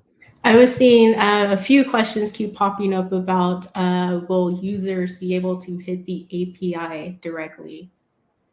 Like, again, we're at the business level, so it has to be business perspective. So like my business executive decision would be yes, because Twitter doesn't have it, so therefore we want people to come over our platform. So, but in practice for our actual application, for our the application we're building, we're not going to do that because I don't want to expose all the students to deal with that kind of like rate limiting. We don't have API gateway. Great bonus week for phase 2, but we're just going to pretend that we're doing these things even though we're not. So I got a great dumb question from Sarah Bation. Dumb question here. Don't you want to make sure that you have set the security set up to prevent DDoS attacks? So that's a great dumb question. From the perspective of a conceptual diagram, we're going to make an assumption will be that we are going to be leveraging the security and scalability and inherent DDoS protections afforded by AWS. Now, Andrew, are we actually going to be like leveraging guard duty or anything during the builds, or is this? There's I bonus mean, content. it's a great question, but There's bonus content by Ashish. He's producing like a lot of security content around here, but it's because the spend could be crazy and we're not crunching the numbers on there. We're not recommending that you do it, but if you are security focused, you can do it. I guess a question would be a follow-up question would be is like only if like would you only represent this big secure, like here I put a big thing to represent security barrier, like that we're all using AWS and there's a big security barrier. I can't say the word barrier. That's the word I'm looking for. But I'm just saying, like, if you're talking to the business person and they're concerned about security, then you would represent it so that they know that it's part of the design, right? Whereas if they don't need to know it, leave it out because we're trying to keep this as simple as possible. So would that be an edge case where we would include it? Because again, it's for communicating to business folks, the people are giving you money or the people are making the business decisions. Yeah, this is part of the things that gets teased out in the requirements, risk assumptions, and constraints. If this is like a very highly secure environment and DDoS is a very prevalent issue that happens a lot, then absolutely we'd want to make sure that it's addressed somehow in the paradigm. For the cases of this, to keep it simple and we're actually using the constraint of billing of budget to say that we are not going to be addressing it in our conceptual diagram. Okay, so I would say that folks, if you are security focused and you want to modify the scenario, you can add it to your napkin diagram. Again, anyone that's doing this, if you want to write an extra thing saying, I'm going to pretend that people were concerned about that and get a different variant, I wouldn't mind seeing that. Now, there's something that it's too complex for us to build because it's really hard. We probably need machine learning to do it. But like often these services like Twitter or other stuff, they have like a timeline service to curate the feed. And that's such a unique component. Now, that would probably be a very important IP, like intellectual property that makes the product unique and powerful. And I think investors would want to know, like, what's your IP? Like, what makes your thing unique? So would we include that part in as well, like the timeline service? If that is a distinguisher and it's important to the business to understand that, then yes. Okay, so I'm going to put timeline service in here. And before it goes to the messaging system. Another thing is like, there's a lot of ways to splice this stuff up. So like theirs doesn't look exactly like ours. I think that's okay, right? It's just how they need to communicate it with their company. So maybe they put the caching solution on here because it's a real-time service, so they have to emphasize real time. So like, I mean, we could do that too. We could go here and say, well, we are going to be using Memento. So Memento, not a sponsor, but we are using them I'm almost making them sound like the sponsor, but Memento, the whole team used to be like, a lot of the employees used to be DynamoDB. So like they know DynamoDB very well. And so they built this serverless cache that's super fast and stuff. So imagine we had a special partnership with Memento and we wanted to press upon how we are going to solve that timeline component or that real time because the investors or the people you're talking to are super concerned about that. Then it would maybe make sense to call out Memento in that case, or will we just label it as generic service? Like if it helps them to know, like they think that it's a partnership or there's some kind of special magic by using it, then would we label it Memento? Yeah, in that particular scenario, what I would do is I would put the descriptor of so the block would be the process, and then in parentheses underneath it would be Memento, so that the person understands that this is the business issue that we're trying to solve, and that we're going to be leveraging Memento as the functionality for that, and then that would bake into the constraints. So in the constraints section of our design diagram, we would say that we have to use Memento as a pre-selected vendor option. And so some folks are like, some goes like, why not notification service? Why not that? And I would say you can put them in here, right? Again, it's just you just remember, like when you make these napkins, these conceptual designs, if you want to, you can provide, just drag in a box. And you can explain why you included those extra things. Again, there's no hard rule of like what needs to go in. It just has to make sense. and that's the thing there. So we have 15 minutes left. I want to get what's a good number? 47. I don't know. Give me a plus 47 if you are all caught up, or you're confident that you can get to this point. Plus 47. It's like random numbers. I'm also seeing, are we going to add authentication? I keep seeing that pop up. Oh, I wrote decentralized service. I was supposed to write decentralized authentication service. That's why. People are asking, like, what's decentralized? I'm like, thought maybe CDN. And that makes sense now. That's why I was confused. So what I'm going to say here is that we have 15 minutes left. So I want to get into homework. I want to see if we can answer any other questions. I want to thank our guests before they go, because we have a hard stop at 2. And I just want to tell you where some stuff is, because it's the first time we've been doing this. So what I'm going to do is just pull everyone up here on screen so we can see folks. Margaret's there. There she is. And so what I'm going to do here is I'm going to pull up the big old outline document. And just so you know, folks, it's a bit messy. I'm updating as we go. So as things change, I update the stuff. So don't take this stuff as like 100% absolute what it's going to be set in stone, because we are just as a company does. This is a living document. We change it as we go. So going down below to week 0, we wrote out some homework.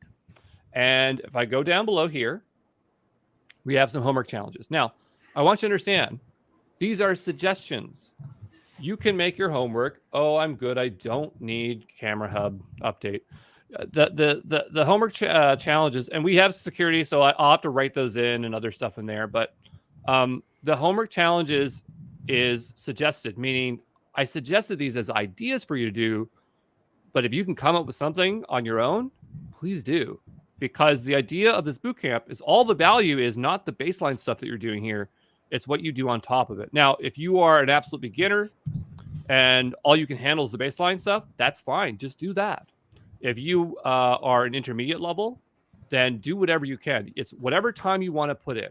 But the more time you put in, the more chance you get red squad. So hopefully that's something you want to work towards. Hey, look, I'm just trying to make it. But I'm just saying, I know there's some folks that say, like, it's too much. I can't keep up with it. Just do what you can, right?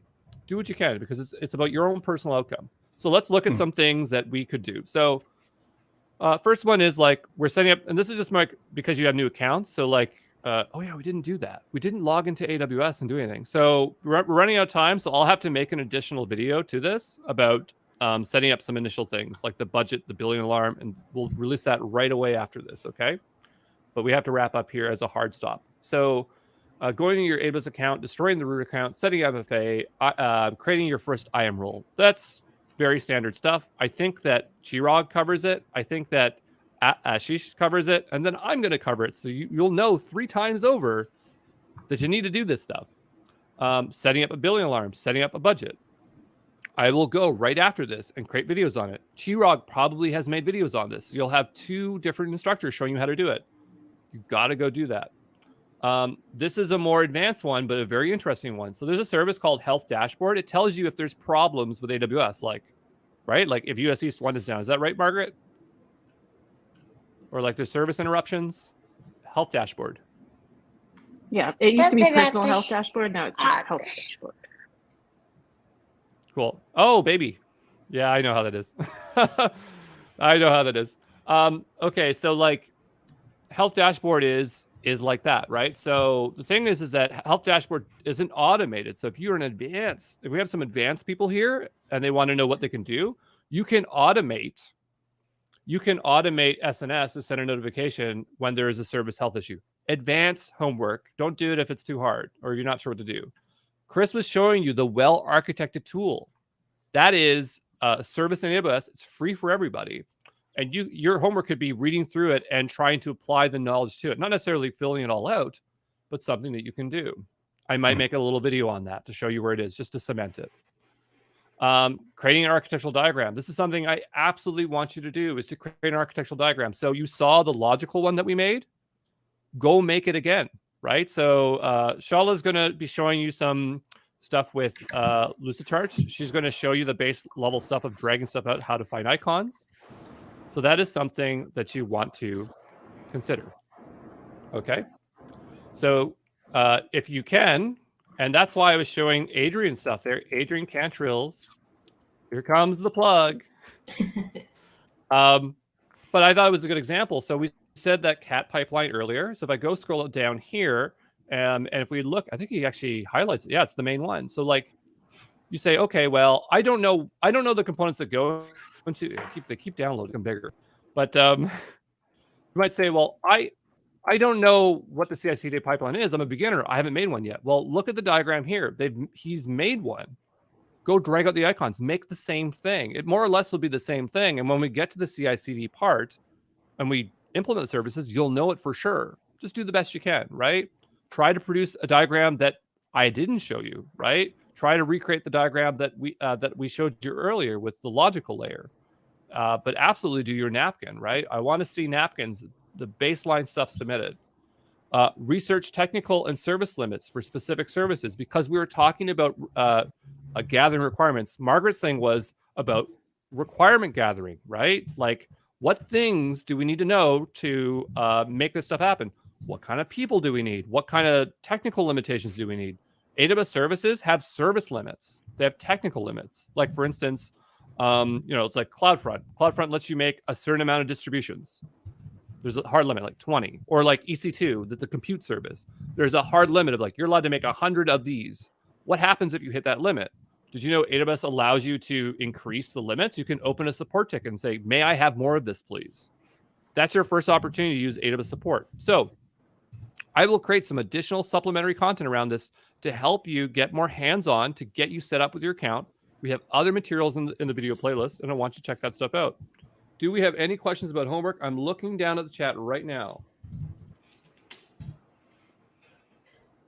Just because I'm seeing it in the chat, if I could throw out real quick, no, you do not try to delete or destroy your AWS root account. No, that's not what you do. You'll set up a separate user that you do your day-to-day stuff in, but don't delete it.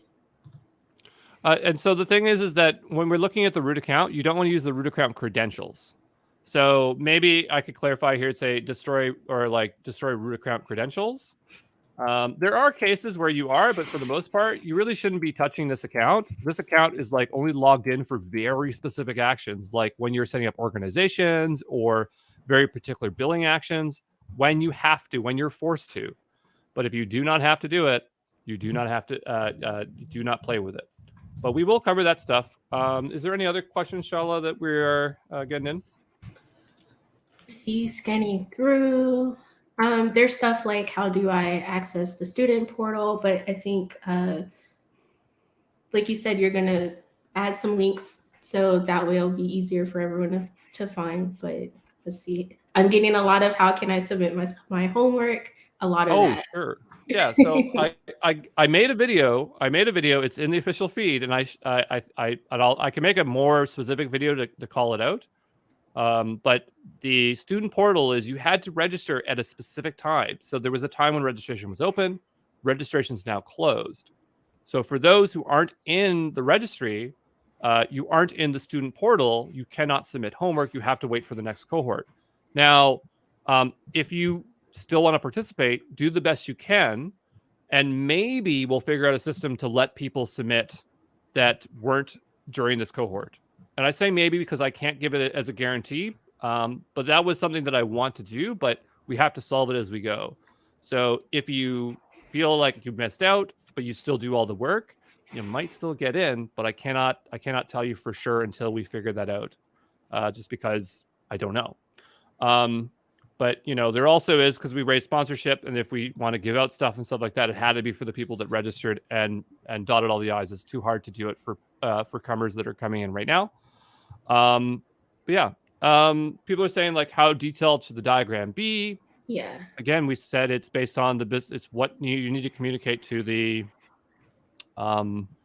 business people, right? It can be as detailed or as not detailed as possible, but I will judge it. Okay.